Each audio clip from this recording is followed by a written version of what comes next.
Pilots के ऊपर, भारतीय पायलट्स के ऊपर ठीकरा फोड़ना चाहती है। और फिर भी सरकार मौन है। सरकार ने इस चीज का कहीं खंडन नहीं किया है कि जो अनुमा जिस चीज का खंडन कर रही है वैसा कोई खंडन सरकार नहीं कर रही है। और उधर पाकिस्तान अपने शाहीन अपने एक्सरसाइजेस के तहत चाइना के साथ रेगुलरली एक्सरसाइज कर रहा है। वो कतर जाता है, कतर में राफेल विमानों को उनके पायलट्स के द्वारा ट्रेन करके राफेल विमानों की भी डिटेल्स लेकर आता है। तो वो उनकी एयरफोर्स वेल प्रिपेयर्ड थी। और हमारा ये कह देना कि हम आपके मिलिट्री स्टैब्लिशमेंट को कुछ नहीं करेंगे, हम सिर्फ आपके टेरर मॉड्यूल्स को, और आप यहाँ आकर के क्या कहते हैं चिल्ला रहे हो कि घुस के मारेंगे या फलना मारेंगे। हम सोचते नहीं है जब हम कहते हैं कि वो गिर गया तो गिर गया, ऐसे कैसे कह सकते हैं आप? उसमें एक पायलट की भी जान गई होगी और एक नहीं क्या पता 4 की गई हो। हम कैसे कह सकते हैं? कोई इजेक्ट तो हुआ नहीं। अस्सलाम वालेकुम दोस्तों, आज की ये वीडियो आप पूरी देखेंगे तो यकीन मानिए आपको फख्र होगा पाकिस्तानी होने पर। भारत दोस्तों बहुत ज्यादा बुरी तरह गिर चुका है। भारत के जनरल ने मान लिया है कि उनके राफेल गिरे हैं और बाकी भी फाइटर जेट गिरे हैं। एक बात तो यह है कि उन्होंने ये कंफर्म कर दिया है। दूसरी बात यह है कि दोस्तों डिसॉल्ट जो फ्रेंच कंपनी है उसने भारत पर जिम्मेदारी डाल दी है कि इनकी वजह से राफेल गिरे, क्योंकि राफेल का अच्छा ख्याल नहीं रखा गया और राफेल उड़ाने वाले पायलट्स भी तरबियत याफ्ता नहीं थे, उनकी ट्रेनिंग में कमी थी। तो दोस्तों अब भारत और राफेल की बनाने वाली कंपनी आपस में लड़ पड़े हैं। दोस्तों आगे भी आपको सुनाता हूं, लेकिन वीडियो को लाइक करें, चैनल को सब्सक्राइब करके घंटी पर भी क्लिक कीजिएगा। कि राफेल बनाने वाली जो कंपनी है दसॉ, उससे और भारत के बीच में एक टकराव की स्थिति बन गई है। और ये टकराव क्यों हो रहा है? कहा यह जा रहा है कि ये जो कंपनी है दसॉ, ये कह रही है कि भारत में स्थिति ठीक नहीं थी, रखरखाव ठीक नहीं था, मेंटेनेंस का इशू था, इत्यादि इत्यादि जैसे कारण बता रही है। और उसकी वो वजह मान रही है राफेल के गिरने का। ऑपरेशन सिंदूर के बाद सवाल उठाए जा रहे थे, लगातार ये पूछा जा रहा था, दुनिया की मीडिया में इसको ये सवाल बन करके देश के सामने खड़ा हुआ। फिर उसके बाद जब ऑपरेशन सिंदूर का क्रम धीरे धीरे आगे की ओर बढ़ा, हालांकि चूंकि प्रधानमंत्री नहीं कहते हैं कि वो खत्म हुआ है और वो कहते हैं कि ऑपरेशन सिंदूर जारी है, इसलिए मैं भी नहीं कह रहा हूं कि ऑपरेशन सिंदूर खत्म होने के बाद देश में ये सवाल तैरना शुरू हुआ कि आखिर असल में भारत पाकिस्तान के बीच जंग जैसे हालात में हुआ क्या था। क्या वास्तव में दुनिया की मीडिया ने जो क्लेम किया था, जिस तरीके से कहा जा रहा था कि भारत के राफेल को पाकिस्तान ने गिराया, वो गिरे, कितने गिरे, ये सारे सवाल बन करके सरकार के सामने खड़े थे। अब इन सवालों के क्रम में ये मुहर और तब लगी विश्वसनीयता की जब उनके अपने लोग भी इस पर सवाल उठाने लगे। अब उससे भी आगे बढ़ करके सुब्रमण्यम स्वामी जैसे नेताओं ने तो बाकायदा ये क्लेम तक कर दिया कि 5 राफेल पाकिस्तान ने गिरा दिए। अब जब इस तरीके की चर्चाएं चलनी थी तो बहुत सारे सवाल और भी उठ रहे थे। इसके बीच में एक बड़ी खबर आती है, और ये जो है एक अमेरिकी वेबसाइट द नेशनल इंटरेस्ट ने इस खबर को किया है। ब्रेंडन जे रिचर्ड ने ये पूरा एक आर्टिकल लिखा है और पूरा बहुत विस्तार के साथ इसमें बताया गया है राफेल से लेकर के और भारत की स्थिति के बारे में। अब ये ब्रेंडन जे रिचर्ड का जो आर्टिकल है वो ये कह रहा है कि राफेल बनाने वाली जो कंपनी है दसॉ, उससे और भारत के बीच में एक टकराव की स्थिति बन गई है। और ये टकराव क्यों हो रहा है? कहा यह जा रहा है कि ये जो कंपनी है दसॉ, ये कह रही है कि भारत में स्थिति ठीक नहीं थी, रखरखाव ठीक नहीं था, मेंटेनेंस का इशू था, इत्यादि इत्यादि जैसे कारण बता रही है। और उसकी वो वजह मान रही है राफेल के गिरने का। और साथ में वो ऑडिट भी करना चाह रही है, लेकिन भारत ऑडिट करने देने के लिए तैयार नहीं है। भारत इनकार कर रहा है कि जो है वो दसॉ कंपनी जो है वो भारत के अंदर आकर के ऑडिट करे। इस आर्टिकल में जो ब्रेंडन जे रिचर्ड की लिखा हुआ जो ये जो आर्टिकल है उसमें ये भी कहा जा रहा है कि इंडोनेशिया जैसा छोटा सा देश, उसने राफेल का जो खरीद की थी राफेल की, उसके तुरंत बाद अब उसने ऑडिट करना शुरू कर दिया है इस बारे में कि आखिर सच क्या है। उसने अब वो डील को आगे बढ़ाने की बजाय पहले अब उसमें मंथन में लग गया है, खोजबीन में लग गया है राफेल को लेकर के। उधर दूसरी तरफ भाई अमेरिका का जो इंटरेस्ट है वो तो दिख ही रहा है। हमारे जो अपने भारत में जो सीडीएस अनिल चौहान साहब, उन्होंने एक स्टेटमेंट दिया है, ब्लूमबर्ग को एक इंटरव्यू देते समय उन्होंने एक स्टेटमेंट दिया है। वो स्टेटमेंट भी मुझे लगता है कि देशवासियों को सुनना चाहिए। हालांकि जब से वो आया तब से सोशल मीडिया पर लगातार वो तैर रहा है, बहुत सारे दर्शकों ने सुन लिया होगा। जिन लोगों ने नहीं सुना है उनको मैं सुनवा देता हूं जरा। अनिल चौहान साहब का, सीडीएस अनिल चौहान साहब का वो अंश सुनवाइए जो सोशल मीडिया पर लगातार अंदर और बाहर बहुत से ऐसे वेटरन्स हैं जो इस बारे में बात कर रहे हैं और काफी ज्यादा बात कर रहे हैं। ये तो एग्जैक्टली कोई नहीं कहता और हम कहना भी नहीं चाहेंगे कि कितने जेट गिरे या नहीं गिरे, लेकिन जो बातचीत है वो इसी तरह से हो रही है कि जो पिछली बार चूंकि बालाकोट स्ट्राइक हुई थी तो पाकिस्तान काफी अलर्ट मोड में था और जैसे ही हमने लॉन्च किया तुरंत ही उसी रात में उसी समय 2 बजे जो भी थी घटनाएं वो हुई। तो अब अगर इसके बारे में पब्लिक में लोग इतनी बात कर रहे हैं तो वो ये बहुत जरूरी है कि सरकार ये बताए कि क्या हमारी वायुसेना को नुकसान हुआ है। और इस नुकसान का सबसे बड़ा कारण मैं मानती हूँ रक्षा मंत्री ने जो विदेश मंत्री का बयान था जिसमें उन्होंने कहा कि हमने पाकिस्तान को पहले बता दिया था कि हम आपके यहाँ करेंगे ठिकाने पर आक्रमण, लेकिन वो केवल आतंकवादियों के ठिकाने पर होगा, आप पर नहीं होगा। तो इस एक मूर्खतापूर्ण जानकारी को पहले दे देने से ये एलिमेंट ऑफ सरप्राइज खत्म हुआ और उसके कारण जो हमारा नुकसान हुआ। आप ये देख पा रहे हैं कि जो हमारे चीफ ऑफ डिफेंस स्टाफ हैं सीडीएस हैं उनसे वो हकला रहे हैं बोलने में। तो ये बात समझ लीजिए कि कोई भी फौजी है ना, जब भी वो उससे कोई आप सवाल पूछते हैं, वर्दी पहनी होती है उसने, वो आपसे अगर सच नहीं बोल पाएगा तो झूठ बोलता हुआ वो बहुत साफ दिख जाएगा। आप किसी को भी देख लीजिए, क्योंकि जब एयर मार्शल भारती ने कहा था तो उन्होंने द हिंदू के पत्रकार की बात को हश में खत्म किया था। ये कहा था कि जब हम अपना लक्ष्य प्राप्त करते हैं तो कोलेटरल डैमेज होते हैं। रहा सवाल ऑडिट ना कराने का और ये भी कि क्या भारतीय वायुसेना में रखरखाव में कहीं कमी है, इस एक बात को मैं कभी नहीं मान ही नहीं सकता, क्योंकि आर्म फोर्सेस में और खास तौर पे इंडियन एयरफोर्स में जो एयरक्राफ्ट की मेंटेनेंस होती है, जिस तरह से वहां उसका एक एक चीज चेक होती है, उसके हाइड्रोलिक सिस्टम, उसके दूसरे सिस्टम, फिर इवन जो ग्राउंड पर हमारा एफओडी होता है, एक एक चीज टू द टी होती है, यानी कि बिल्कुल स्टैंडर्ड ऑपरेटिंग प्रोसीजर के साथ होती है। तो रखरखाव मेंटेनेंस में कोई गड़बड़ नहीं, पायलट की स्किल्स में कोई कमी नहीं। लेकिन विदेश मंत्री जब ये बता देता है कि हम तुम्हारे यहाँ हमला करेंगे, वो हमारा दुश्मन है, वो हमारा पड़ोसी है, इसलिए जो हमें डैमेज हुआ वो इसलिए हुआ।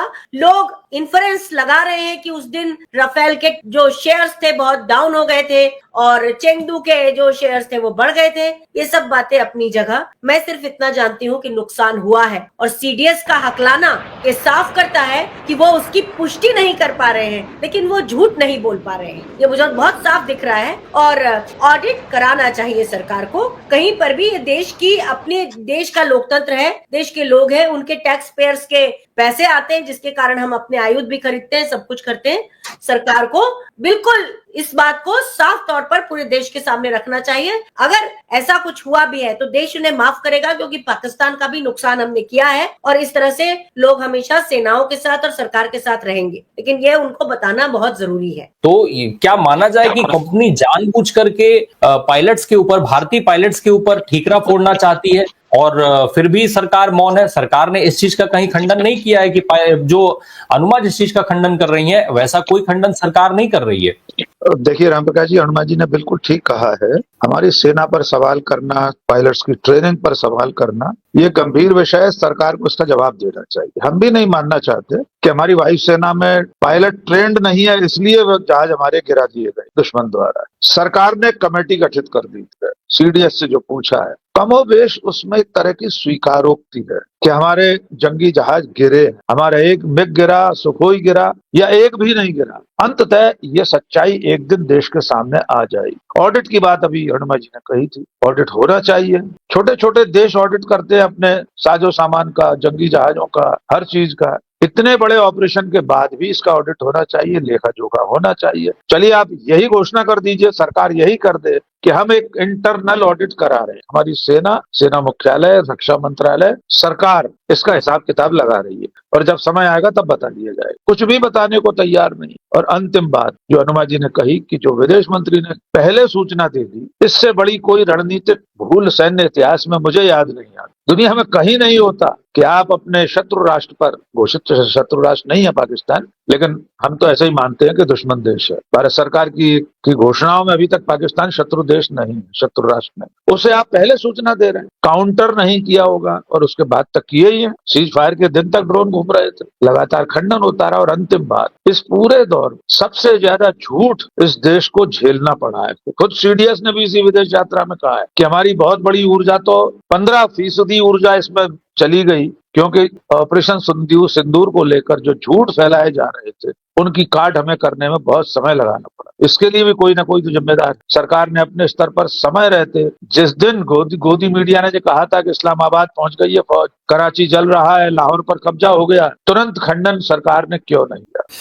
उसमें ऐसे लोग भी उस डील के बीच में आए थे जो बैंक करप्ट हो गए थे, खत्म हो गए थे, दिवालिया घोषित हो गए थे। वैसे लोगों को क्या ये जो ऑडिट ना करने देना है या इस पर बात नहीं करना है, इसका खंडन करते रहना है, या ये नहीं बताना है कि राफेल गिरा, इसके पीछे केवल वजह जंग और जंग के दौरान जो भी गोपनीयता रखी जाती है आप वो मानते हैं, या वास्तव में इस पर्देदारी की वजह वो झोलझाल है, वो झोल झपाटा है जो पहले किया गया है डील में, वो छुपाया जा रहा है, वो सच के खुलने का डर है जिसकी वजह से ना तो बताया जा रहा है कि राफेल गिरा और ना ही उस कंपनी को ऑडिट करने दिया जा रहा है। जी रामप्रकाश जी, ये मुद्दा महत्वपूर्ण है जो आपने उठाया है, और इसके साथ एक और मुद्दा है जिसको मैं डिस्कस करना चाहूंगा। पहले तो मैं आपको बता दूं कि राफेल की डील में दाल में काला नहीं था, दाल ही पूरी काली थी। आपने 108 विमानों के जो डील चल रही थी, तो 108 विमानों की खरीद की बात पिछले 10-11 सालों से चल रही थी।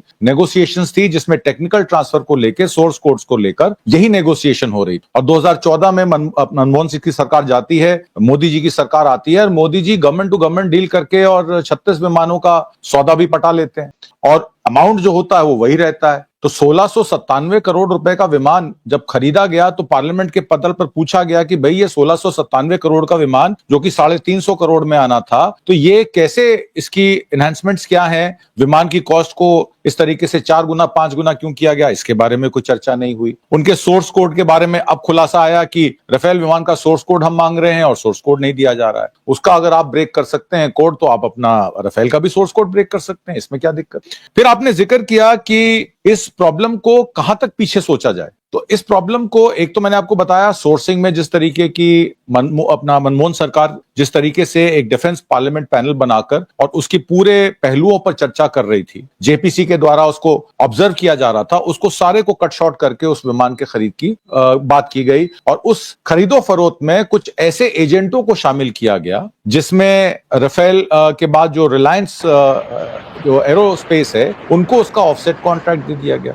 और अनिल अंबानी उस समय जो है एनसीएलटी में अपनी कंपनियों के दिवालिये घोषित कर चुके थे और अपने आप को दिवालिया घोषित कर चुके थे। उसके बावजूद ये रिलायंस डिफेंस को ये दिया गया कॉन्ट्रैक्ट ऑफसेट का, तो उस पर भी कई सवाल खड़े हुए। अब क्या उस ऑफसेट में, रिलायंस ऑफसेट में कुछ काम हुआ, क्या कुछ मेंटेनेंस हुई, क्या राफेल के इंजीनियर्स यहां आकर कुछ काम करके गए, तो इसके बारे में भी कोई ज्यादा सूचनाएं सार्वजनिक तौर पर उपलब्ध नहीं। पर जो उपलब्ध है वो ये है कि सरकार ने in the middle of the first term उन्होंने ये आपके रिक्रूटमेंट्स को रोक दिया। आपने जिस रिपोर्ट का हवाला दिया उस रिपोर्ट में सीएजी की एक रिपोर्ट ये भी कहती है कि 750 से 800 पायलट शॉट थे भारतीय वायुसेना के पास, फाइटर जेट चलाने वाले, और उनकी जो पूर्ति थी, क्योंकि अग्निवीर स्कीम आ गई, रिक्रूटमेंट रोक दी गई। 2018-19 के बाद आर्मी में फुल टाइम रिक्रूटमेंट नहीं हुई, एयरफोर्स में फुल टाइम रिक्रूटमेंट नहीं हुई, 700 से 800 पायलट शॉट। और फाइटर पायलट्स का शॉट होना जो है ये वायुसेना को और कमजोर करना है। और आपको इसके वॉर के पहलुओं पर मैं इससे पहले लेके जाऊं, मैं आपको जो एयर मार्शल अमरप्रीत सिंह हैं उनका भी बयान आया है और उन्होंने भी साफ साफ इन्हीं और इशारा किया है। आपको याद होगा बेंगलोर में जब एरो शो चल रहा था उस समय भी एक साक्षात्कार में उन्होंने ये कहा था कि भाई हम लोग टाइमलाइन सेट करते हैं, हम लोग कॉन्ट्रैक्ट्स देते हैं और उसके बाद उन कॉन्ट्रैक्ट्स की टाइमलाइन पे ना उन कंपनियों को पेनल्टी चार्ज होती है, ना वो टाइमलाइंस टाइम पे मीट होती हैं। हमारा एक 404 जी का जो इंजन है जिसकी वजह से हमारा तेजस का काम रुका पड़ा है, उसकी वजह से अभी तक 5 साल 6 साल हम पीछे चल रहे हैं। और 31 स्क्वाड्रन की एयरफोर्स में अगर मात्र 22 या 23 स्क्वाड्रन इफेक्टिवली काम कर रही हैं तो जाहिर तौर पर हम लोग मैन पावर से भी शॉर्ट हैं और मशीनरी और फाइटर जेट से भी शॉर्ट। और इस बात का जिक्र एपी सिंह ने किया। अब बात यह आ जाती है कि उन्होंने कहा था कि आईएएफ जो है, इंडियन एयरफोर्स जो है, वो स्ट्रगल कर रही है ऑपरेशनल एज से भी और फास्ट ट्रैक एक्विजिशंस जो होनी चाहिए टाइम पे, डिफेंस जो कमेटी है उनको जिस तरीके से काम करना चाहिए, गवर्नमेंट को जिस तरीके से सहयोग करना चाहिए, वो सहयोग हमको नहीं मिल रहा है। और आनन फानन में बजाय सबूत जुटाने के, पहलगांव का जो अटैक हुआ निंदनीय है, 26 निर्दोषों की हत्या हुई, उसमें बजाय अपने डॉजियर बनाने के, बजाय उसमें तहकीकात करने के, बजाय उसमें हैंडलर्स को चिन्हित करने के और सामंजस्य से सबको साथ लेके चलने से आपने रातों रात डिसाइड कर लिया। ये डिसीजन किसका था? ये मैं आपको दावे के साथ कह सकता हूं, ये डिसीजन सीडीएस का नहीं था, ये डिसीजन एयरफोर्स चीफ का नहीं था, ये डिसीजन आर्मी चीफ का नहीं था, ये डिसीजन प्रेसिडेंट ऑफ इंडिया जो हमारी तीनों डिफेंस को हेड करती हैं उनका नहीं था। ये डिसीजन जिसका था कि उनकी सैंक्शन फाइटर एयरक्राफ्ट स्ट्रेंथ को किश्तवाड़ हो, जम्मू हो, कश्मीर हो और भी एरियाज हो, हम उनको कंटिन्यूअसली फाइट कर रहे हैं। पर हम ये भी नहीं भूलना चाहिए कि 2020 में जिस तरीके से अप्रैल में अरुणाचल, देप्सांग, लेह लद्दाख में जिस तरीके से चाइना ने अतिक्रमण किया और अक्टूबर 2020 में क्या हुआ, ये सब आपने देखा। उसके बावजूद, टू वे फ्रंट के बावजूद हमारे आर्मी, एयरफोर्स और नेवल को जो इक्विपमेंट्स प्रोवाइड करने थे, जो मैन पावर प्रोवाइड करनी थी, जो ट्रेनिंग्स होनी थी, जो स्क्वाड्रन्स होने थे, वो पूरे नहीं हुए। और उधर पाकिस्तान अपने शाहीन अपने एक्सरसाइजेस के तहत चाइना के साथ रेगुलरली एक्सरसाइज कर रहा है। वो कतर जाता है, कतर में राफेल विमानों को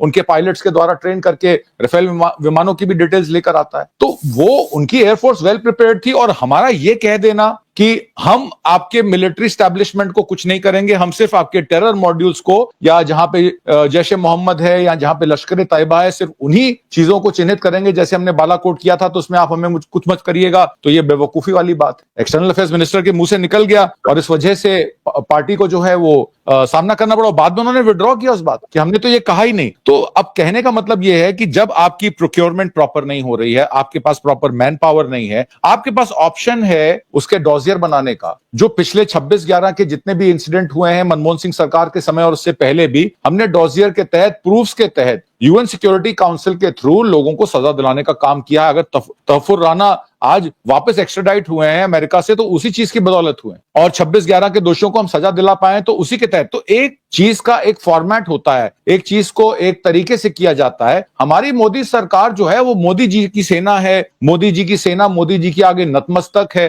तमाम तरीके से। आपने देखा है कि इनके सभासद जो है वो इंडियन एयरफोर्स को भी इस तरीके से लाल आंख दिखा रहे थे। तो ये देश को विभाजित करना, देश की जो आत्मा है या देश का जो कल्चर है उसके साथ खेलना, ये भारतीय जनता पार्टी का एक सिग्नेचर स्टाइल बन गया। और कहीं ना कहीं ये कमी रही जिसकी वजह से आपको ये मानना, अच्छा विमान कितने गिरे ये इंपॉर्टेंट नहीं है, 1 गिरे या 2 गिरे या 3 गिरे, पर ये तो तय है कि आपकी आर्मी एयरफोर्स ने ये माना है कि हमें क्षति हुई। और जब भी एस्केलेशन होती है, वॉर फ्रंट होता है, तो ये सब चीजें होती हैं। कुछ हमने उनका नुकसान किया होगा, कुछ उन्होंने हमारा नुकसान किया होगा। इसके आगे क्या, चीजों को लिपापोती करके छुपाकर आप कब तक देश के हृदय सम्राट बने रहेंगे? सवाल ये है और लोग इस सवाल को पूछ रहे हैं। अभी जिक्र हो रहा था सीडीएस साहब के हकलाने का, जयशंकर भी ऐसे ही हकलाते हुए देखे गए थे जब उनसे सवाल पूछा गया था। ये अचानक क्या हो गया है हमारे जिम्मेदार लोगों को? कहीं जयशंकर हकलाने लग रहे हैं, मोदी जी उस तरफ ध्यान ही नहीं कर रहे हैं, उस पर मौन है बिल्कुल। अमित शाह साहब कुछ अलग गिनती करवा रहे हैं, रक्षा मंत्री कुछ अलग बता रहे हैं कि पीओके तो भाई है, आज नहीं तो कल चल करके आ जाएगा। ये हमारे जिम्मेदारों को हो क्या गया है? ये अचानक से सब लोग हकलाने क्यों लग गए हैं? कि पूरे देश की जो सुरक्षा व्यवस्था है उसको आपने ये में डाल दिया, खतरे में डाल दिया। खतरे में इसलिए डाल दिया है, अब हमें बताइए कि कभी पूरे, मैं तो कभी समझ नहीं पाता कि ये कौन सा कॉमेडी सर्कस है। लखनऊ में, कानपुर में, पटना में जाकर बिल से घुस के निकाल के मारेंगे। अरे ये क्या है? मतलब ये कोई क्या कहते हैं, डॉन लोगों की लड़ाई है। अब घुस के मारेंगे और हेडलाइंस लगा रहा है। अरे उसको अंदर के खबर पेज में डालो। अरे अगर मान लिया कि उनको नहीं चल रहा है, उनका प्रॉब्लम है अगर बात करने का, तो जो लोग अखबार निकाल रहे हैं उनको तो पता है क्या कि ये जो है प्रधानमंत्री की भाषा नहीं है। और वो जो है हर जगह जा करके, हर एक बॉर्डर स्टेट में जाकर के आप यूफोरिया क्रिएट करें युद्ध का। अरे युद्ध आपने सीज फायर किया, और अभी देखिए कितना कंट्राडिक्टरी बात है। वहां का जो आर्मी चीफ है जो अभी सिंगापुर में घूम रहा है, वो सांग्रीला डायलॉग फोरम पे, वो बता रहा है क्या कि हम 22 अप्रैल वाले पोजीशन में चले गए हैं। हमने डीएस्केलेशन जो हुआ है, जो क्या कहते हैं ट्रूप्स का जो ये पीछे हुआ है, वो कहा कि लगभग हम लोग जो 22 अप्रैल की स्थिति थी वहां तक हम अपनी सेना ले आए हैं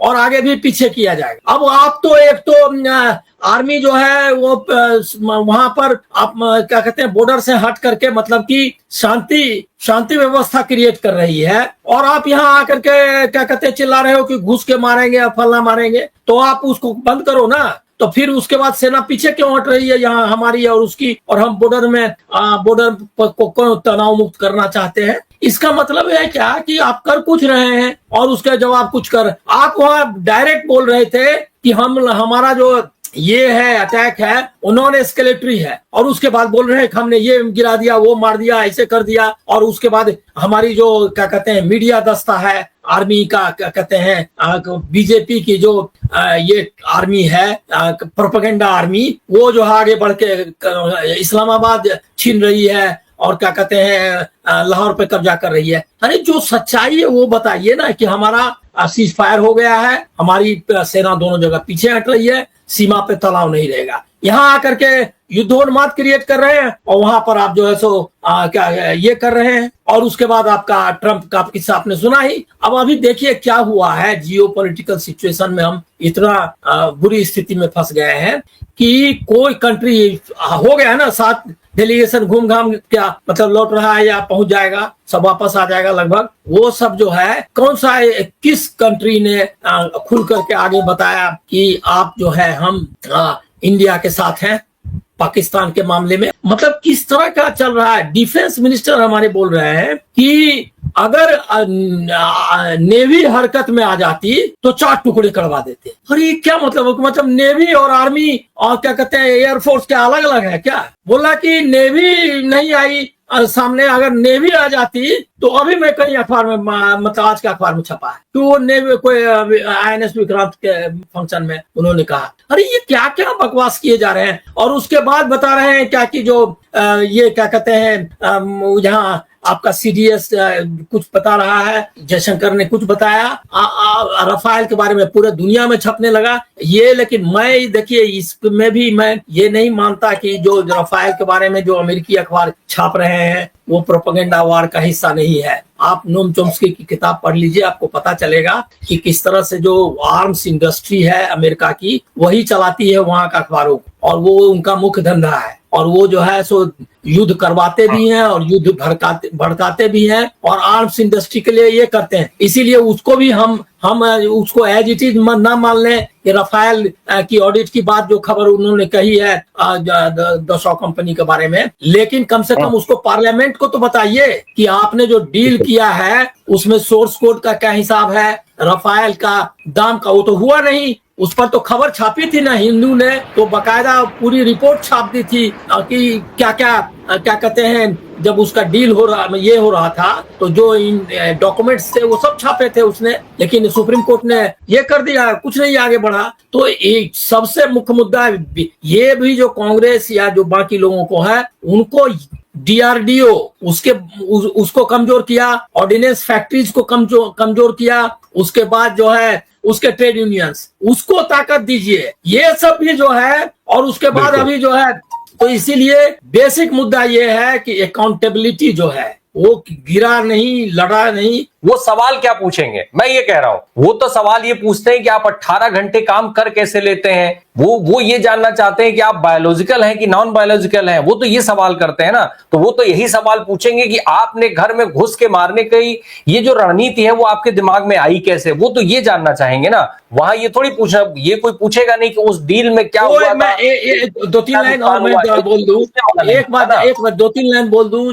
जॉन F. कैनेडी जो है वो बाकायदा वार वेटरन था, उसका अगर आप देखेंगे तो मेडल्स जिसको डेकोरेटेड सोल्जर कहते हैं वो थे, लेकिन कभी ऐसा ले करके क्या कहते हैं ड्रेस पहन के घूम रहा हो, ऐसा हमने नहीं देखा। उसका कोई तस्वीर हम बाद में जब वो प्रेसिडेंट बन गए। अब जो जंग है वो वैसी नहीं रही जैसे पहले थी। अब हथियारों के साथ साथ उन्नत तकनीकी की जरूरत है जो नेक्स्ट लेवल की है।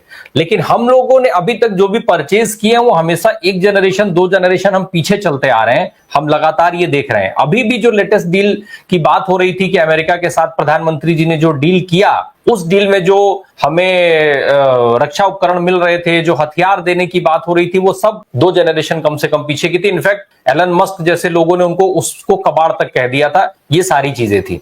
क्या आप चूंकि उस हिस्सा रही हैं उन सारी चीजों की, एक और समस्या है जो कहा जाता है ना कि जितने निर्धारित बेड़े थे उससे हमारी संख्या काफी कम हो चुकी है, रक्षा बजट ऑलरेडी कट चुका है। क्या ये जरूरी नहीं है कि आज की तारीख में सरकार इन सारी चीजों को किनारे रख के नए सिरे से विचार करके तकनीकी पे फोकस करे, अगली जनरेशन की तकनीकी के बारे में विचार करे, उस पर काम करे और देश में काम करे? तो ताबूत घोटाले के चक्कर में जो उस समय एक 100 एयरक्राफ्ट की डील थी, मिराज 2000-5 नाम था उसका, उसके ऊपर उन्होंने साइन नहीं किया। ऑर्डर मतलब सप्लाई ऑर्डर बन के रखा हुआ था, सारा कुछ वो केस पूरा तैयार था, उसमें साइन नहीं किया। उन्होंने कहा कि दोबारा से करना होगा। तो फिर अगली डील कब शुरू हुई? पूरा केस फिर से बना, बनते बनते 2006 आ गया, 2007 में दोबारा टेंडरिंग हुई और राफेल उसमें शॉर्टलिस्टेड हुआ। कोई भी डिफेंस प्रोक्योरमेंट मिनिमम मैक्सिमम 8 से 9 साल लेता है, तो उतना पुराना तो जहाज होता है। लेकिन हमने मिराजेस, हमने मिग 21 70s में जब आए थे,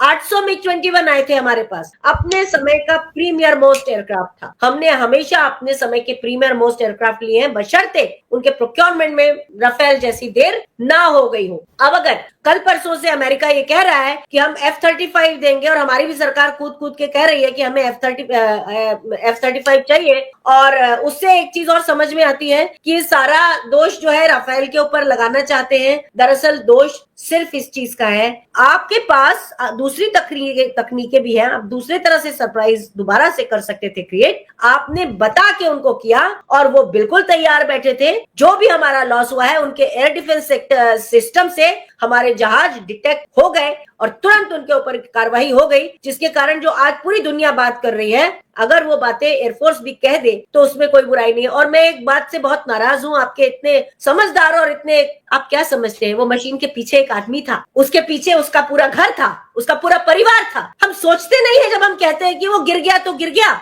ऐसे कैसे कह सकते हैं आप? उसमें एक पायलट की भी जान गई होगी और एक नहीं, क्या पता 4 की गई हो। हम कैसे कह सकते हैं? कोई इजेक्ट तो हुआ नहीं, तो ये तो पता ही नहीं चला। तो ये मत कहिए कि गिर गए होंगे, वो हमारा कंसर्न नहीं है। क्यों कंसर्न नहीं है? केवल उसकी प्रॉपर्टी, उसकी कीमत, उसकी बात नहीं होती है। एयरक्राफ्ट के पीछे जो मैन के पीछे, वो मशीन के पीछे मैन बैठा है, उसके बारे में नहीं सोचेंगे। उसको कितने दिनों में हमारी सेना तैयार करती है, एक एक पायलट को ट्रेन करने में कितने घंटों लगते हैं, यानी कि कई महीने लगते हैं, और वो चला गया तो जो एयरक्राफ्ट की कीमत है वो तो फिर भी हम जानते हैं कितनी है, उसकी कितनी कीमत है वो कौन जानता है? तो ऐसी बातें हम कभी ना करें कि कौन सी चीज ज्यादा महत्वपूर्ण है और कौन सी चीज ज्यादा महत्वपूर्ण नहीं है। मैं गलत आपने इंटरप्रेट किया। मैंने, एक मिनट, मैं सफाई दे दूं, मैंने ये कहा कि ये जो है सेना देखेगी कि क्या कौन सा हथियार उसको इस्तेमाल करना है, कौन गिरेगी और कौन नहीं गिरे। ये काम जो है उन पर ही छोड़िए, सैनिकों पे। हम लोग जो है, जो ये जो डील है आप करते हैं और जो पॉलिटिकल मामला है उसको देखें और वो ट्रांसपेरेंट हो और वो डेमोक्रेटिक हो। बस मैंने ये कहा, मैंने ये नहीं कहा कि गिरने दीजिए तो गिरने दीजिए। क्यों गिरने दीजिए भाई? उसमें देश का आदमी तो है ही और हथियार है और पैसा नहीं लगा है क्या? राफेल कहीं से उठा के ले। मैं सिर्फ एक चीज कहूंगी कि लाइफ में पहली बार अगर अपनी सेनाओं को झूठ बोलते या हर अर्ध सत्य बोलते देख रही हूँ तो मुझे कई बार बेहद शर्म आती है। सिर्फ इसी बात पे शर्म आती है कि आज की राजनीति इतनी घटिया हो चुकी है कि हमारे सेना के वर्दी वाले लोगों को सरकार के कारण या तो अर्ध सत्य बोलना पड़ रहे हैं या झूठ बोलना पड़ रहे हैं। इससे ज्यादा विडंबनापूर्ण मुझे नहीं लगता कि आज तक की मेरी जिंदगी में और 25 साल जो मैंने एयरफोर्स में बिताया उसमें कभी किया हो, कभी मिला हो ऐसा। ये सबसे बड़ी त्रासदी है कि हमारी सेनाओं को या तो अर्ध सत्य बोलना पड़ रहा है या झूठ बोलना पड़ रहा है, और ये भारत सरकार का सबसे बड़ा घटियापन इससे सामने। बिल्कुल। डॉक्टर पाठक, एक चीज है जो राफेल, जिसका भी जिक्र अनिल सर ने किया भी था, राफेल की बात करें, अमेरिका जिस तरीके से इसमें इंटरेस्टेड है कि लगातार वो ये बताया जाए दुनिया के सामने, बार बार लगातार ये कहा जाए कि राफेल गिरा, राफेल गिरा, राफेल गिरा, उसमें अमेरिका का अपना इंटरेस्ट दिखता है साफ तौर पे कि भाई फ्रांस का व्यापार कमजोर हो, अमेरिका का व्यापार बढ़े, क्योंकि भाई उनके लिए भी वही व्यापार सबसे जरूरी है। तो क्या वो उसका इंटरेस्ट भी दिख रहा है कहीं ना कहीं इसके पीछे? और साथ में जयशंकर का जिक्र आपने भी किया बयान का, तो वो आपने कहा कि रणनीतिक चूक है। वास्तव में जयशंकर ने जो किया वो रणनीतिक चूक है या आत्महत्या जैसा कदम है? और वो आत्महत्या, जयशंकर वहां पर फ्रंट पे नहीं थे, हमारी सेना के जवान थे, हमारी सेनाओं के साथ उन्होंने विश्वासघात नहीं किया है। क्या ये नहीं कहा जाना चाहिए जयशंकर के लिए? देखिए रामप्रकाश, मैं इसका उत्तर दूसरे तरीके से देना चाहूंगा। पहले एस जयशंकर के टेलीफोन करके सूचना देने वाले बयान का, इसको थोड़ा दूसरे तरह से कल्पना करके, मान लीजिए यूपीए की सरकार हुई, इसी तरह से ऑपरेशन सिंदूर हुआ होता, कांग्रेस की तरफ से कोई विदेश मंत्री उस सरकार में होता, XYZ कोई भी हो सकता है, और ऑपरेशन खत्म होने के बाद उसने ये बयान दिया होता, शब्दशः at the start we inform Pakistan, वही शब्द होते, कॉमा, फुल स्टॉप, सब। फिर जरा आंखें बंद कीजिए, अनुमा जी, कल्पना करके देखिए, कांग्रेस की सरकार के विदेश मंत्री के ठीक इसी तरह के बयान के बाद इस देश में क्या हो रहा हो। इस देश में राष्ट्रीय स्वयंसेवक संघ और भारतीय जनता पार्टी सड़कों पर तांडव कर रही होती। हो सकता है कांग्रेस जी इस्तीफा हो चुका होता। मैं उसी पर आने वाला था, अगला वाक्य मेरा वही। उसके बीजेपी के तांडव की पराकाष्ठा ये होती कि शायद प्रधानमंत्री आवास गिर चुका होता, विदेश मंत्री घर से नहीं निकल पाता और उसका इस्तीफा हो जाता। ऐसी कल्पना करने के लिए आपके सामने एक नजीर है लाल बहादुर शास्त्री के ताशकंद में मौजूद रहते उनके निवास पर काले झंडे लेकर पहुंचे हुए जनसंघियों की भीड़। डोनाल्ड ट्रंप एक कारोबारी मुखिया, एक व्यापार साम्राज्य के मालिक हैं खुद भी, और अमेरिका को भी वे उसी तरह से एक व्यापारिक इकाई के रूप में ही चला रहे। हम और आप कैसे भूल सकते हैं, भले उन्हें हवाई जहाज का टायर ट्यूब बनाने का तजुर्बा न हो, तो ये सब अब इस देश में चलेगा। रामप्रकाश जी सर, तजुर्बा ही नहीं, वो तो ऑलरेडी बैंकरप्ट है भाई, दिवालिया फाइल कर चुके हैं, वो दिवालिया घोषित हैं। घोषित जो स्वयं को दिवालिया घोषित कर चुका हो उसको ऐसे डील में शामिल कराया गया, तो ये निश्चित तौर पे अपने आप में बहुत बड़ा सवाल है। और जो बात अभी आप कह रहे थे सर, वो केवल यहीं का मामला नहीं है, केवल अपने 2-3-4 मित्रों को ही उसमें नहीं लाना है, एक आध विदेशी मित्र भी हैं जिनको उसमें शामिल करना है। आप इस क्रम में इजराइल का नाम लेना कैसे कोई भूल सकता है कि वो अगला ठेका तैयार है वहां पर, उसके लिए वो बिल्कुल गर्दन कसी हुई है, और वो गर्दन ऐसी कसी हुई है कि आप हिला भी नहीं सकते हैं। ठेका तो देना ही है आपको, उसके लिए वो कुछ भी कर सकते हैं, और उसका आधार तैयार करने की कोशिश होना शुरू हो चुकी है। आपदा में अवसर लगातार तलाश होते रहते हैं। आतमजीत सर, ये जो बातचीत हम लोग कर रहे हैं, जिस तरीके की ये समस्याएं हैं, चाहे ऑडिट की बात कर रहे हैं, ये सब अगर ऑडिट हो जाए, दशा अगर ऑडिट कर दे, तो निश्चित तौर पे वो कंपनी भी थोपेगी कहीं ना कहीं आपके ऊपर ही, सारी कमियां निकाल करके रख देगी। नॉर्म्स पहले ही से आपके जो है कमजोर रहे, पैसे के लेन देन का आरोप पहले से ही आपके ऊपर है, तो आप हर चीज से फंसे हुए हैं, इसलिए देश के सवालों को आपने किनारे रखा हुआ है।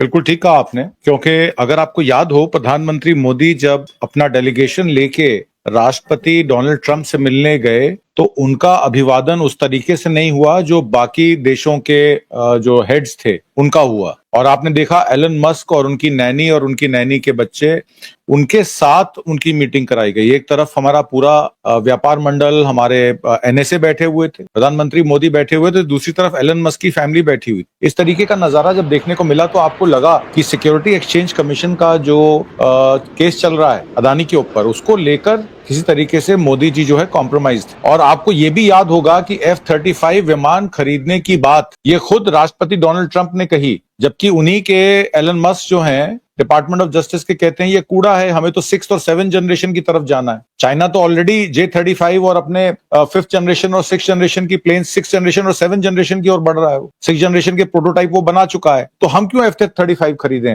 और उससे पहले जब डोनाल्ड ट्रंप अहमदाबाद आए थे तो अपने अपाचे हेलीकॉप्टर की वो डील जबरदस्ती हम पर थोप के गए, और ये अनाउंसमेंट उन्होंने खुद की थी, प्रधानमंत्री मोदी ने नहीं की। इस तरीके से वो काम जो करते हैं, तो आप एक समझिए कि एक ट्रांजैक्शनल गवर्नमेंट है। पाकिस्तान एक तरीके से चाइना के बिल्कुल साथ खड़ा है के तहत जो गवादर पोर्ट का उसका बिजनेस इंटरेस्ट है, उसमें चाइना हो, अफगानिस्तान हो। आपने देखा कि हमारे एनएसए ने अफगानिस्तान में तालिबान सरकार को भी साधने की कोशिश की, और उन्होंने जाके चाइना और पाकिस्तान के साथ टाई अप कर लिया, बिकॉज चाइना जो है उनके सारे एग्रीकल्चरल आउटपुट खरीदता है, वो उनको इंपोर्ट अलाउ करता है, एक्सपोर्ट उनको देता है। तो इस तरीके से चाइना प्लस वन पॉलिसी में हमें बजाय ग्लोबल सप्लाई चेन का हिस्सा बनने के, हम कहीं ना कहीं चाइना के एडवर्सरी बन गए। और यही वजह है कि पाकिस्तान के साथ हमारी लड़ाई में कोई भी देश, G20 समिट हमने कराया, 4,500 करोड़ रुपए खर्चा किया, क्वाड 4 के हम पार्टनर हैं, एक देश भी हमारे साथ नहीं खड़ा था। इसका मतलब है कि हमने समर्थन जुटाए बगैर ये अटैक किया, और हम कहीं ना कहीं अकेले थकेले पड़ गए इसमें। जी बिल्कुल।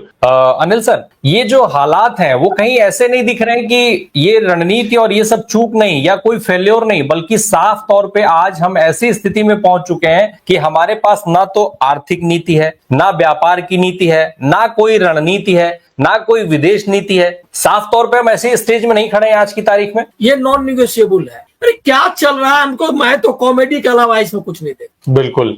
अब जिस तरीके के हालात हैं वो साफ दिख रहे हैं कि ना तो हमारे पास कोई नीति है और ना ही हमारे पास नीति बना पाने वाले सक्षम लोग। जो इस तरीके के बयान अब हमारा विदेश मंत्री देने लगेगा तो इसका मतलब है कि अब जो लोग, जिम्मेदारी जिनके कंधों पर है, वो सक्षम नहीं है। अक्षम लोगों के सहारे हम अपने देश को जो है वो आगे बढ़ाने की बात सोचते हैं, हम प्रगति करने की बात सोचते हैं, हम एक मजबूत अर्थव्यवस्था वाले देश बनने की कोशिश करते हैं। कैसे संभव है ये सारी चीजें ऐसे हालातों में? ये सारे सवाल हैं। बहुत बहुत धन्यवाद अनिल सर, आतमजीत सर और बाकी हमारे मेहमान और हमारे दर्शक जो हमारे साथ जुड़े हुए हैं। शुक्रिया।